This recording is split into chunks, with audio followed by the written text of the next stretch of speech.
Muy buenos días, muy buenas tardes o muy buenas noches, estimados estudiantes. Esto va a depender del horario en que puedan visualizar el presente video. La que les habla es su facilitadora del curso virtual Derecho Empresarial, parte 1.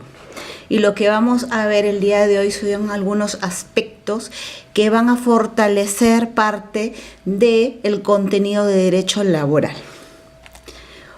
Primero, ámbito de aplicación del derecho del trabajo. En varias de las encuestas revisadas que ustedes han podido elaborar, he visto algunos conceptos que se están aplicando y que no están acorde al ámbito de aplicación del derecho de trabajo. Uno de ellos es la palabra aguinaldo. Están confundiendo la palabra aguinaldo con gratificación. La naturaleza jurídica de estas dos figuras es totalmente distinta. La gratificación es meramente para el sector privado y es una remuneración ordinaria mensual más el 9% de salud, mientras que el aguinaldo es de naturaleza meramente pública y no alcanza a ser una remuneración, sino es un monto que señala el Estado mediante decreto legislativo, decreto supremo o alguna norma establecida por el Ministerio de Economía y Finanzas.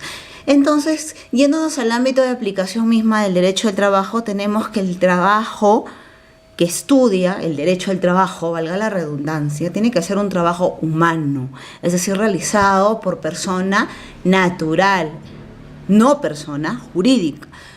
Porque dentro de las personas que existen en el derecho tenemos dos, la persona natural y la persona jurídica. El trabajo lo realiza la persona natural, por eso se dice trabajo humano. Por eso cuando se da la relación laboral entre empleador y trabajador, el empleador puede ser una persona natural o jurídica, pero el trabajador siempre va a ser una persona natural. Es productivo, ¿por qué? Porque el trabajador siempre aporta a la cadena productiva, siempre, o su trabajo siempre tiene que ver con un estatus de producción. Por ejemplo, una secretaria de gerencia, ¿cuán productiva puede ser? Bueno, ¿qué pasa si el asesor legal le pasa las resoluciones donde se fijan fechas de audiencia para procedimientos de conciliación o procedimientos judiciales y la secretaria se olvida de agendar estas diligencias obligatorias en las que tiene que ir el gerente general? ¿Está siendo productiva? Por supuesto que no, porque no está cumpliendo su función. Tanto así que cuando vean la ley de productividad, de competitividad y productividad, van a darse cuenta de que una de las causas de despido es por causa imputable a la conducta o capacidad del trabajador. Es decir, el trabajador tiene que estar dirigido a producir dentro de la persona natural o jurídica, ergo empleador que lo contrató. Tenemos por cuenta ajena. El trabajo, objeto de estudio del derecho del trabajo, tiene que ser por cuenta ajena. Es decir, si yo tengo mi propia empresa, yo no puedo decir que estoy dentro del trabajo que es objeto de estudio del derecho laboral. Tengo que trabajar para otro. Tanto así que este objeto de estudio paga renta de quinta categoría, mientras si yo tengo mi empresa, pago renta de tercera. Ah, no, pero yo estoy trabajando. Perfecto, sí, estás trabajando, pero no es objeto de estudio del derecho laboral. ¿Qué más tenemos? Tiene que ser libre. Es decir, si es forzado, el trabajo no se puede considerar como objeto de estudio del derecho laboral. Es decir, por ejemplo, aquellas penas que traen consigo algún tipo de trabajo, pues no es parte del derecho laboral. Cuando existía en el Perú el servicio militar obligatorio, este tampoco era, por su mismo nombre, obligatorio, parte del derecho laboral. Tiene que ser, ¿qué más? Subordinado. Es decir, aquí se aplican dos aristas. Para subordinado tengo que tener en cuenta primero la dirección y luego la sanción. Es decir, el empleador tiene que tener el poder de dirigirme, indicarme las cosas que tengo que hacer, no necesariamente que me indique a paso, por ejemplo, un asesor legal o un gerente, puede tomar decisiones dentro de la empresa, pero ha sido elegido por ejemplo, el gerente por la Junta General de Socios, ¿no? Y en el caso del asesor legal le va a rendir al gerente. Pero de todas maneras hay subordinación. Tengo un jefe que me va a indicar qué es lo que tengo que hacer, cuál es la misión y visión empresarial. Y otra es la sanción, es decir, por alguna falta que cometiere como trabajador de la empresa, bueno, el empleador podrá sancionarme, ¿no? Entonces, dentro de eso se dan las prerrogativas del derecho laboral. Tenemos, ¿no?, como les dije, trabajo humano, productivo. Luego tenemos por cuenta ajena y por cuenta propia. Por cuenta ajena, trabajo para otro. Por cuenta propia, trabajo para mí mismo, para mí mismo. También tenemos el trabajo libre, el trabajo subordinado. Y acá tenemos por el fin perseguido, económico y no económico. Muchas veces las personas perseguimos cuando trabajamos un fin meramente económico, es decir, trabajamos por recibir nuestra remuneración, pero otras personas no solamente trabajan por ello, también trabajamos porque nos gusta, nos apasiona el trabajo. Entonces ahí viene un fin mixto, ¿no? También queremos ganar dinero, pero al mismo tiempo nos apasionan las cosas o las labores que realizamos dentro de nuestro trabajo.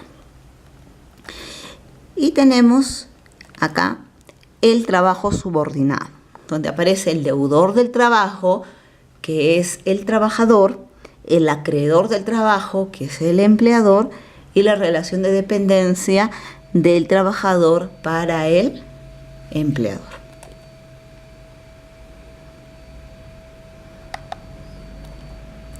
Elementos esenciales de la relación laboral. Primero, ¿qué es la relación laboral? La relación laboral viene a ser ese vínculo jurídico, legal, contractual entre trabajador y empleador, ¿no?, donde se da una prestación, que es el trabajo, y una contraprestación, que es la remuneración. Pero acá sí tengo que ser bastante tajante al decir que la contraprestación no se agota en su carácter contraprestativo. ¿Por qué?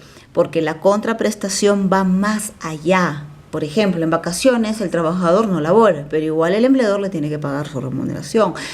Los días libres, tampoco le trabaja, pero tiene derecho. Si tiene, por ejemplo, incapacidad para el trabajo, esos días no va a laborar, pero igual se le tiene que pagar su remuneración. Por eso se dice que no se agota en el carácter contraprestativo. Entonces, ¿cuáles son los elementos esenciales para que exista relación laboral? Primero, que tiene que ser una prestación personal, intuito personae. La actividad tiene que realizarla la persona a la que se le contrató, porque se le contrató por sus características personales. Subordinación, aquí lo vimos, se da tanto en el vínculo jurídico, cuando se da la sanción, y también cuando se da la supervisión, es decir, la fiscalización. ¿De parte de quién? Del empleador hacia el trabajador. Dirección y sanción. Y la remuneración, como les decía, que no se agota en su carácter contraprestativo. ¿Por qué? Porque vemos que hay momentos en que el trabajador no va a ir a laborar, pero igual tiene derecho a gozar de su remuneración. Ahora, fuentes del derecho del trabajo. ¿De dónde viene el derecho del trabajo? ¿No? Se puede tomar desde dos puntos, ¿no? De un lado, se refiere a lo que produce el derecho de trabajo, y la otra a la fuente, es decir, al conocimiento. Tenemos varios niveles. Por ejemplo, tenemos el nivel constitucional, donde está la Constitución y los tratados de derechos humanos, y tenemos también el nivel primario, donde está la Organización Internacional de Trabajo, es decir, los tratados OIT, la ley, decretos legislativos, decretos de urgencia, ley regional, ordenanza municipal, sentencia anulatoria del Tribunal Constitucional. El nivel secundario, que tenemos el reglamento, el decreto regional, el edicto municipal, la sentencia anulatoria del Poder Judicial. El terciario, que tenemos el convenio colectivo. El convenio colectivo, aquí sí quiero hacer una pausa, es el resultado de la negociación colectiva. La negociación colectiva empieza cuando los trabajadores, ya sea mediante un sindicato o un grupo organizado, presentan sus propuestas, ¿no?, o su pliego de reclamos directamente al empleador o su representante legal, ejemplo, el gerente general. Y es ahí donde empieza la negociación colectiva. Esta puede tener dos resultados. Uno, que no exista convenio colectivo, es decir, que el empleador no llegue a aceptar ninguna de las propuestas o peticiones del trabajador, u otro que sí y existe el convenio colectivo. Un ejemplo de ello es que en un convenio colectivo se puede plantear, por ejemplo, que sea para todos los trabajadores obligatorio, obligatorio ya dentro de este convenio, una gratificación por escolaridad. Es decir, ya deja de ser un acto de liberalidad por parte del empleador, sino que se vuelve obligatorio cuando está contenida en un convenio colectivo. Reglamento Interno del Trabajo, el RIT. El RIT también es norma entre las partes, pero ojo, acá sí tener en cuenta que el RIT no puede contravenir la norma general. Ejemplo, si la norma general me dice que para que yo sea despedido tengo que tener 3 faltas consecutivas, en el RIT no puede indicar que con un día de falta ya puedo ser despedido. No se puede. Y también se tiene la costumbre. Principios del derecho del trabajo. Acá sí quiero que tomen bastante en cuenta estos principios porque son muy aplicables en los procesos laborales de beneficios sociales, más que todo el de primacía de la realidad, el principio de continuidad, que vamos a ver a continuación. Entonces los principios se aplican cuando suplen a la norma, es decir, cuando la norma tiene vacíos, lagunas, ahí están los principios. Y también para interpretar, es decir, cuando la norma es confusa o hayan diversas interpretaciones. Ejemplo, y eso se da mucho porque a veces sale una casación que dice una cosa, ejemplo, precedente Huatuco. Luego sale otra que la corrige. Entonces los principios nos van a ayudar a poder interpretar, ¿no?, lo que a veces resulta confuso, tanto para los abogados como para los magistrados al momento de interpretar un hecho y relacionarlo con la norma vigente. Tenemos la primera, que es irrenunciabilidad de derechos. Cuando hablamos de irrenunciabilidad de derechos, quiero decir que hay normas que son impositivas y otras que son dispositivas. Ejemplo, un trabajador no puede venir y decir, ¿sabe qué, empleador? No me pague gratis. Yo estoy contento así nomás. No se preocupe por mí. Yo sin gratis puedo vivir. No se puede. En este caso, el empleador tiene que igual pagar la gratificación. No puede decir, ¿sabe qué? Renuncio a mis vacaciones. No quiero vacaciones. Tampoco. Es un derecho irrenunciable por parte del trabajador. Entonces, cuando existe eso, la renuncia se considera no válida.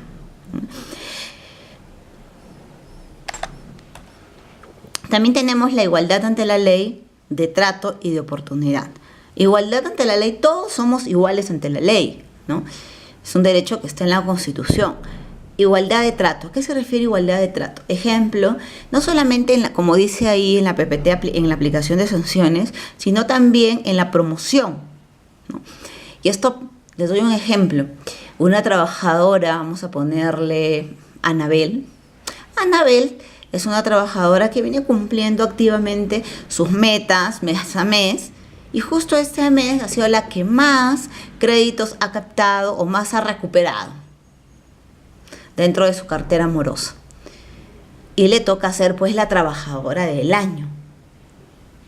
Pero como no cae bien a muchos del personal de recursos humanos, entre otros, no la consideran para el puesto de trabajador del año, donde aparte de recibir un bono, que no solamente lo económico, también es la cuestión subjetiva, el incentivo, le ponen pues en su cuadrito, en un lugar visible y con el eslogan trabajadora del mes.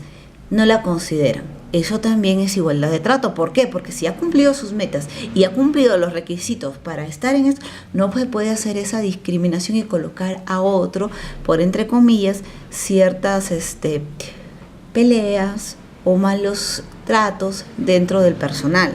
Eso, bueno, ustedes lo van a ver cuando lleven marzo. Igualdad de oportunidad también dentro del mismo. ¿Qué pasa si necesito ya un contador porque mi contador general acaba de renunciar? Y el contador general tenía un asistente. El asistente era técnico en contabilidad, pero venía estudiando pues en Working. Y cuando venía estudiando en Working, él ahora ya no es solamente técnico en contabilidad, ya se recibió, ya es contador. Y él dice, un momento, yo también quiero participar en esta convocatoria, igualdad de oportunidad. Que también el trabajador que está adentro tenga la posibilidad de concursar y de participar, porque para eso estudia y para eso se va mejorando. Tenemos principio protector. Dentro de este principio protector tenemos 3 prerrogativas. Primero, regla más favorable, regla de condición más beneficiosa y la regla indubio pro operario. Entonces tenemos la regla más favorable, dice, cuando existe concurrencia de normas, debe aplicarse aquella más favorable al trabajador. Ojo, acá hablamos de normas de igual jerarquía. Las normas son de igual jerarquía. Si las dos son nivel primario, o son nivel secundario, o son nivel terciario, pero las dos tienen que estar en la misma condición, son del mismo nivel jerárquico. Entonces, cuando se dan que las normas son del mismo nivel y no sabes cuál aplicar, se aplica lo más favorable al trabajador. Regla de condición más beneficiosa. Una nueva norma no puede desmejorar las condiciones que ya tiene un trabajador, ¿no? A lo que muchos le llaman derecho adquirido, es decir, ya viene trabajando en la empresa y entonces, vamos a suponer, había un convenio colectivo, existía un convenio colectivo y él ese trabajador venía percibiendo esta gratificación por escolaridad. Muchas veces, ¿qué pasa? Se están dando mucho este fenómeno de fusión empresarial, ustedes ya lo van a ver cuando lleven el resto de empresariales. Entonces, miren, fusión empresarial, los bancos están fusionando con las cajas, con las EPIMES, y este trabajador es del EPIME, y tenía este derecho colectivo mediante un convenio colectivo, ¿para qué? Para poder gozar de gratificación.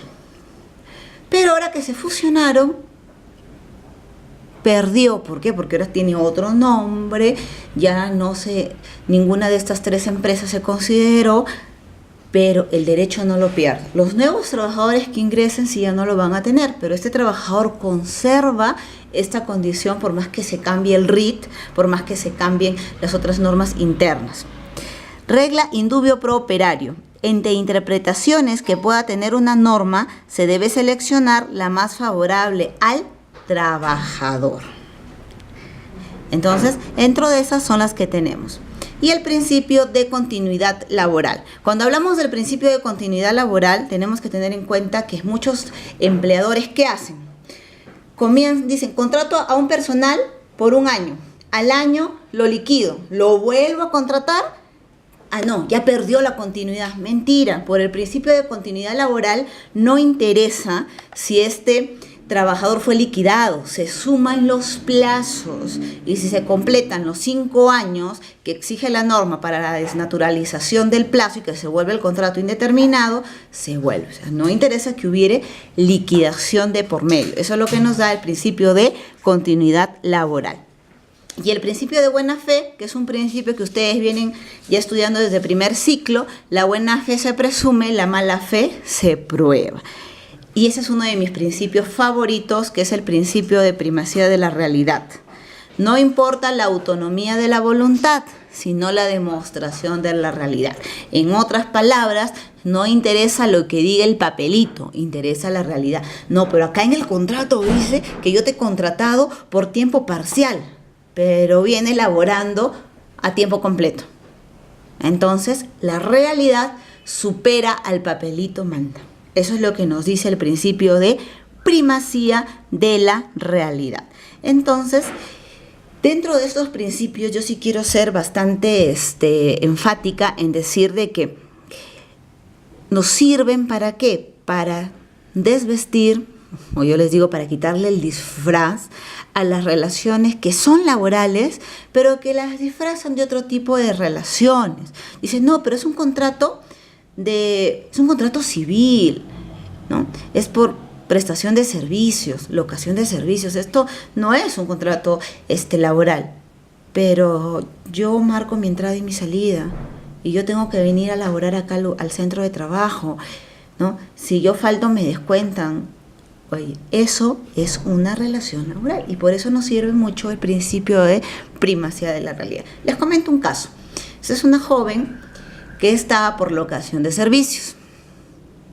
Una de sus tareas, funciones dentro de la empresa, era de que ella se dedicaba a verificar en sistema dentro de la empresa, con el CIAF de la empresa, quiénes eran las, por ejemplo, municipalidades, gobiernos regionales, entre otros colegios, a los que se les había dado crédito por descuento de planilla a sus trabajadores, y ella se iba y hacía el cobro respectivo e iba y recogía los cheques y venía y hacía los pagos en caja. Pero tenía un contrato de locación de servicios. Ella, por el principio de primacía de la realidad, logra que reconozcan su relación laboral desde que se inició como locadora, entre comillas. ¿Por qué? Porque lo que estaba haciendo no eran funciones de locador, eran funciones de trabajador. Porque a un locador tú no le puedes decir que tienes que ir a cobrar los cheques. Más aún, existe una casación que dice que los vendedores no pueden contratarse por locación de servicio, que son definitivamente los vendedores contrato laboral, ¿no? Porque en base a este principio de primacía de la realidad, porque en realidad, ¿qué hay? ¿Hay subordinación? Sí, hay subordinación. ¿Hay dirección? Por supuesto que hay dirección. ¿Hay sanción? ¿Qué pasa si un cheque está mal o fue mal llenado? Sí, hay sanción porque lo recibió de esa forma. ¿Qué más? ¿No? ¿Hay remuneración? Sí. Le está poniendo contraprestación. Le puede poner lo que quiere, honorarios profesionales, pero de nuevo, el principio de primacía de realidad va sobre la autonomía de la voluntad y va sobre lo contenido en el contrato. Verifica lo que en realidad está pasando. Por eso que en derecho es importante tomar en cuenta la tridimensionalidad del mismo: norma, realidad y valor.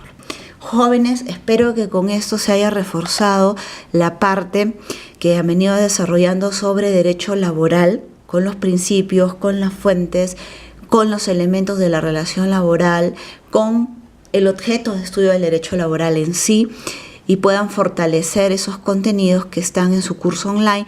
Además de que en el próximo video vamos a hablar un poco más sobre sindicación, sobre inspección, lo cual también será conversado en las retroalimentaciones presenciales con ustedes en los horarios ya antes informados.